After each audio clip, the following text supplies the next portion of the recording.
Good morning, Waller Group agents. I hope everyone had a fantastic and productive weekend. So we are now winding down July, moving into August, and the soon to be fourth quarter of the year. So one of the things to think about is your annual income goal. Are you on track? Where are your variances? What is different in your goal from your projected goal? And what is causing those differences? Doing a SWOT analysis is an important part of any exercise when you're working on your business plan and your annual income goal. And that's your strengths, your weaknesses, your opportunities, and your threats. And that's usually done through just making a T-chart and putting brainstorming in each category. What are my strengths? What are my weaknesses? What are my opportunities? And what are my threats? And any small business owner goes through this exercise at least once a year. So the other thing that you want to consider on that is, what is my highest and best use of time? And your highest and best use of time is typically in front of clients and making sales. So generating business, lead generation. And the more people you talk to, then the more that's going to happen. So what you want to ask yourself is, rate yourself, rank yourself on a scale of 1 to 5. How efficient am I in the, whether we call it prospecting, lead generation, whether it's face-to-face with people? How dynamic are you? How are you engaging with people? How much value are you conveying in your conversations about real estate, about the market? How informed are you about the market? So there's always a direct correlation in how many hours you spend on research and on honing your skills as to the value of those quick conversations that you have. And that's what makes that the highest and best use of your time, is because hopefully you're doing a lot of research on your white paper. You really know your geographic farm and your area. You're out there previewing property. You are in tune with what's going on with economic development in your area at the chamber, whether it's the Chamber of Commerce, the Economic Development Authority, reading the business journals, knowing the small business owners, what are the sentiments of the small business owners. So those are the things that that help you with your value proposition subconsciously and directly. And that's normally what I see as a broker with agents that are, if they're not very experienced agents and they do well, usually they're passionate and they're enthused about the business. So passion sells, and that enthusiasm, it may be an agent that's never sold a home before, but they can outsell someone that's been in the business for 20 years if they're enthused and they're passionate about servicing and helping that client. So that's one factor of success for new agents. Another factor is the agent that's really researching and that they're really learning and they know their market and they're out there previewing and they know the sentiment of the small business owners, and they're able to convey and express that to their friends and their sphere of influence in the area. So rate yourself on a scale of 1 to 5. How well are you doing with that? And then on your SWOT analysis, if you haven't done that SWOT analysis, make sure you do it at least once a year. And it would be good to share it with me. It's a very informal exercise on that T-chart. And it would be good to just email it to Richard or I or both of us and get our feedback on it. Because sometimes you'll have kind of a wake-up moment on things that you need to be spending more time on. Another part of your SWOT analysis is looking at, where have your biggest commissions come from? Where has most of your income come from? And what are you doing to work further in that direction? How can you create more of that? And that's something that after a year or two in the business, then you'll have known. And sometimes there's some aha moments there too. And when you really identify, how could I have generated more of those bigger commission dollars? Maybe I need to be networking with more people that were in the group that buyer came from, or along those lines. So think about that as you're analyzing your business. The other thing to think about is the interest rates. We know that interest rates will probably start moving up definitely next spring, and there's going to generally there's some movement there. So think about that. Also think about the new construction and how new construction is impacting the market. How does new construction impact the numbers in the area that you're in? Because a lot of these new builds are not showing up in the MLS. A lot of these new builds are selling outside of the MLS, especially here in the urban market in Dallas.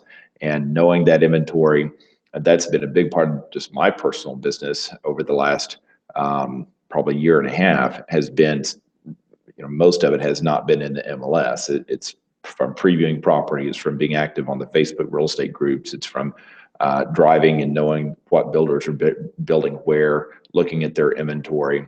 And you guys have a fantastic builder marketing plan template. If you want to list new construction, I would highly encourage you to do that. Usually you have to discount the listing, but we have a great template to follow for a new construction marketing plan. So let me know if you'd like to review that with me, and I'm happy to give that to you to share.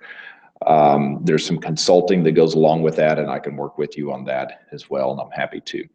So the other thing that we had as feedback yesterday on we had 2 surveys that Kimberly is now calling the agents every 30 days and getting a survey from you guys on us, on what we can do. And she's drilling down on certain questions that are specific to different things that we offer, and maybe reasons why you are or are not engaging in those things. And one has been transaction coordinations. That's something we had a long discussion about this morning on transaction coordination, and we're working on some things there. And then also on our preferred vendors. So how you engage with our preferred vendors and your feedback on the preferred vendors is really important. And we want to make sure that we always are recommending the best people in the marketplace. So keep that in mind as well. On KDNA, it looks like Angela is at the top of our list this week on KDNA. And Angela had great marketing pieces that she sent out, and it looks like she had 170, it looks like it's 170 contacts that were from, wait a minute, I'm sorry, 900 marketing pieces that went out. I don't know if that was electronic or in print, and 53 contacts. So that's a pretty high amount of contacts. I'm assuming some of those came from her marketing. So I'd like to know where those came from. And then she also had a closing, also had a listing, a nice average commission on that too. Kudos to you, Angela. Great job. Corey, it looks like Corey had 6 contacts last week, and also Corey spent 9 hours previewing last week, and that previewing must have paid off. He had 2 listing appointments, and he also had 3 listings that he took. Kudos to you, Corey, on 3 new listings last week. That's fantastic. Rupal, it looks like Rupal had 15 contacts last week, and also 2 hours of previewing, and Rupal had 3 new prospects, and Rupal also opened 3 contracts. Great job. That's a productive week to put 3 contracts in escrow. Excellent job, Rupal. Barbara, looks like Barbara's consistent. Barbara had 37 marketing pieces or engagements out last week and talked to 24 people. That's good. And also Barbara had a buyer rep agreement. So good job, Barbara. Amanda also spent some time previewing, 6 hours it looks like previewing, and had 60 marketing pieces or engagements go out and spoke to 19 people. Venus, 12 contacts. So guys and gals, you guys have got to get your contacts up to where you're closer to 50 contacts a week to be hitting your income goal. So there's a lot of, I see Kathy Crow is doing a great job with groups and group engagements, and it's amazing. I have lunch with Kathy once a week, and that's one of the things we talk about is her groups and the how many people are attending her groups. And there's always a direct correlation, and the amount of people that she talks to each week and the contracts that she's executing, and the numbers just get higher and higher and higher. So it's exciting to see that momentum and to see that growth in Kathy's business over the last year and a half, how these groups that she's consistently cultivated and maintained, and now they have morphed into so much more business and referrals. So it's just fantastic. I love chatting about her numbers because there's the correlations are always there. They're very, very clear correlations. So think about that.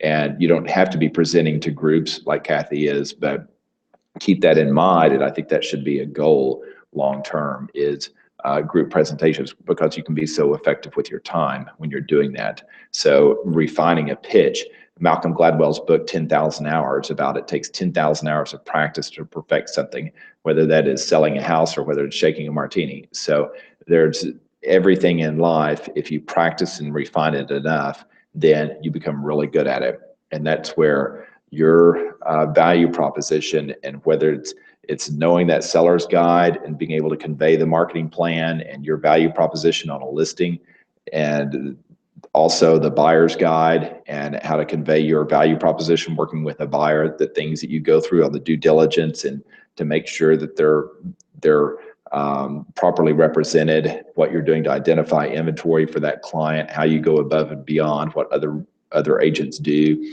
the things that you do to provide great service to where you exceed their expectations, the testimonials and the surveys that you have from other past clients to reinforce that. Then make sure that's part of your pitch, that's part of your presentation. So hone your skills on that seller presentation and your listing presentation.